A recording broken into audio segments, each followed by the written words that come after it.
এই কোশ্চেনটা অনেকবার পাইছি জন্য শুধুমাত্র এই ভিডিওটা বানানো যে এইচএসসি 28 এইচএসসি লাইফের শুরুতে মেইন সাবজেক্টগুলো কোন চ্যাপ্টার দিয়ে পড়া শুরু করা উচিত। So physics first paper just vector দিয়ে পড়া শুরু করো। ভেক্টরের মেইন নলেজটা যদি তুমি ইউজ করতে পারো তোমার ফিজিক্সের বাকি সব চ্যাপ্টার এটা কাজে লাগবে। Chemistry first paper second chapter গুণগত রসায়ন দিয়ে শুরু করো। গুণগত রসায়ন দিয়েই শুরু করবে সব কলেজে, ওইটা দিয়ে পড়া শুরু করলে তোমার ওই চ্যাপ্টার টোটাল 3টা পার্ট আছে।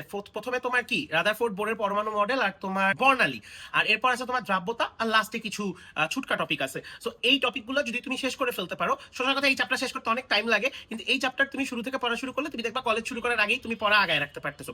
এরপর হায়ার ম্যাথের ক্ষেত্রে তুমি ফার্স্ট পেপারের ম্যাট্রিক্স নির্ণয়টা করে ফেলবা। ম্যাট্রিক্স নির্ণয় করতে খুবই কম সময় লাগে, ওইটা শিখে ফেলার পরই ফাংশনটা শিখে ফেলবা। কারণ তুমি যদি ফাংশন শিখে ফেলো তুমি অন্তরীকরণ যোগজীকরণ অর্থাৎ ডিফারেন্সিয়েশন ইন্টিগ্রেশন খুব সহজে করে ফেলতে পারবা। আর বায়োলজির ক্ষেত্রে ফার্স্ট পেপারের কোষ ও এর গঠন অর্থাৎ বোটানির কোষ ও এর গঠন চ্যাপ্টারটা দিয়ে তুমি পড়া শুরু করো। এই চ্যাপ্টারগুলো যদি তুমি শুরুতে শুরু করতে পারো তাহলে তোমার দেখবা সব কলেজে, যে কলেজে যেখান থেকেই শুরু করুক না কেন, এগুলা দিয়েই শুরু করবে, তুমি কলেজের প্রথম পরীক্ষাগুলায় একটু আগায় থাকতে পারবা এবং তোমার কলেজের প্রথম পড়াগুলো খুব হেক্টিক মনে হবে না।